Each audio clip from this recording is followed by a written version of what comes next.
Okay, David in Minneapolis, Minnesota. Hey, David, thank you for listening to Minneapolis's Progressive Voice, AM 950. What's up? Okay, my comments. I think you're wrong, and here's why. Your argument that no Americans were killed is none of our business would justify not intervening in the Holocaust where 12 million people were killed. Not true. So I just don't... What, not true? Not true. Well, why not? If you're going to do an apples-to-apples comparison, then you would have to imagine that in 1939, when the Holocaust was really getting under steam, that there was a United Nations. There wasn't, okay? But let's just imagine that there was. You also have to imagine that in 1939, when people were sneaking out of Germany video and photographs and firsthand reports of the mass murder of Jews, as they were, that like today, there would be Twitter and Facebook and the ability to transmit those very quickly so the whole world would know what was going on in 1939. So if the whole world knew what was going on in 1939, and if there was an international body called the United Nations, I don't believe that we would have had to wait till December of 1941 to involve ourselves in World War II. I think that the United Nations would have gotten together. They would have said what Adolf Hitler is doing is not just wrong, but so wrong and in violation of so many laws. In fact, I think when he first invaded Poland in the summer of 1939, that would have been the trigger point. At that point, the United Nations would have met. They would have said, this is illegal. Poland would have been the country that brought that action to the United Nations. And the United Nations would have stopped Hitler well before the Holocaust had killed even a third of its victims, in my opinion. Well, okay. Again, I think your argument, you can disagree with my argument. I'll give you another reason. But see, my point is, this is not the Holocaust, and B, were it something as egregious as the Holocaust, and were the evidence as irrefutable as the Holocaust. I mean, John Kerry is not asserting that he has proof that Bashar al-Assad had actually ordered the gassing of anybody. All he has proof of is that somebody inside that military chain of command said, oh, you did that? Okay, yeah, we knew that was going to happen. Good, it's all done. Saying to go after and bomb Bashir either.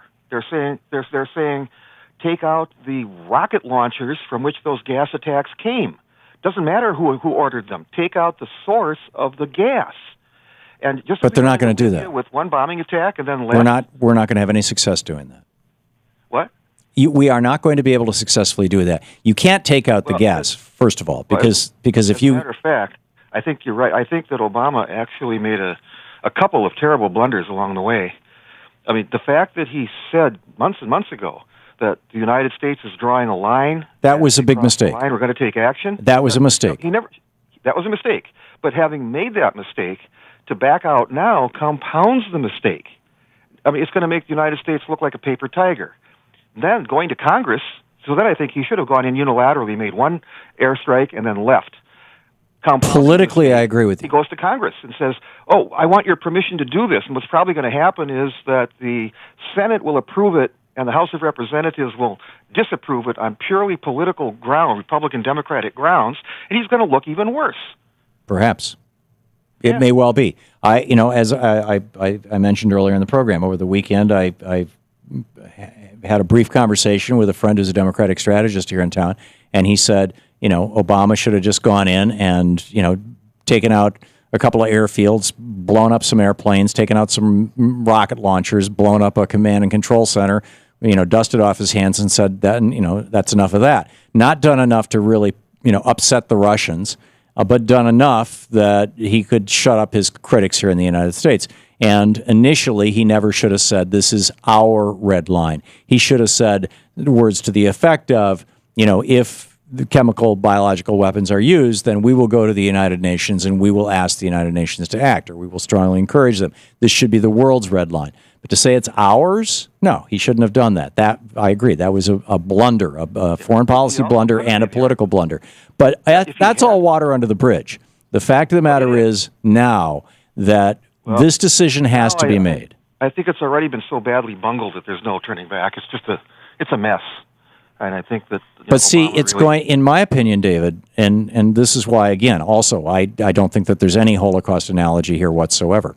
Had the world tried to stop Hitler when he had just gone into Poland, we could have stopped him. But the point is that right now, what the president is proposing doing is not stopping Hitler, is not stopping Assad, is not regime change. In fact, he's explicitly saying he's not going to do that. And frankly, our allies in the region, I don't think would let him. And our non-allies in the region, I don't think would let him. And so, he finds himself in a very, very, very bad position. I would not want to be Barack Obama or John Kerry today. I agree with that. I think that if he had gone in, as you say, with just a few airstrikes here, a few airstrikes there, as soon as that line was crossed, he could have said, okay, that's our response to you guys crossing the line, right, and tried to make an argument out of that. Right, but then you've got the problem that Assad would have just done it again, if it's actually Assad doing it.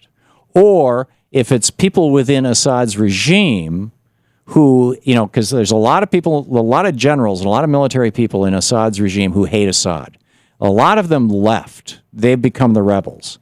Others of them stayed.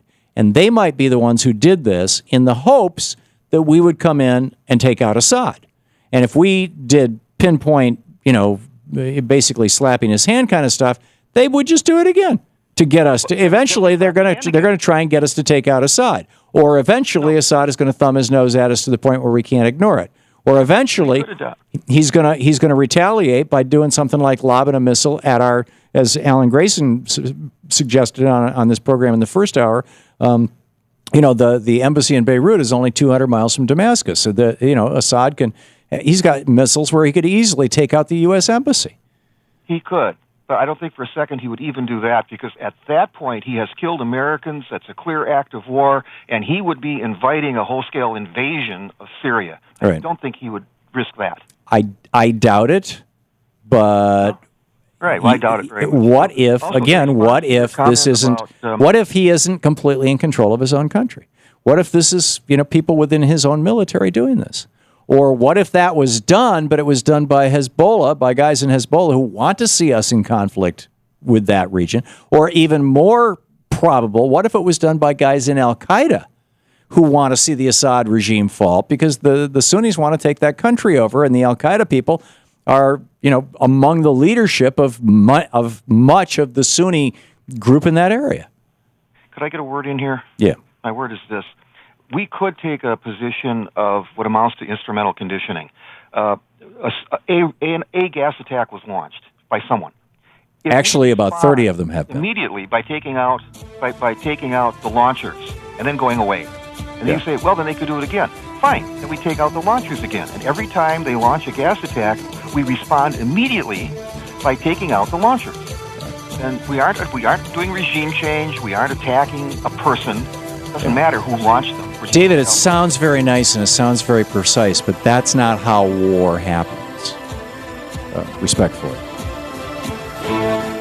You're listening to the Thom Hartmann Program. Visit ThomHartmann.com for audio and video archives. And dropping bombs on countries that have not attacked you is an act of war.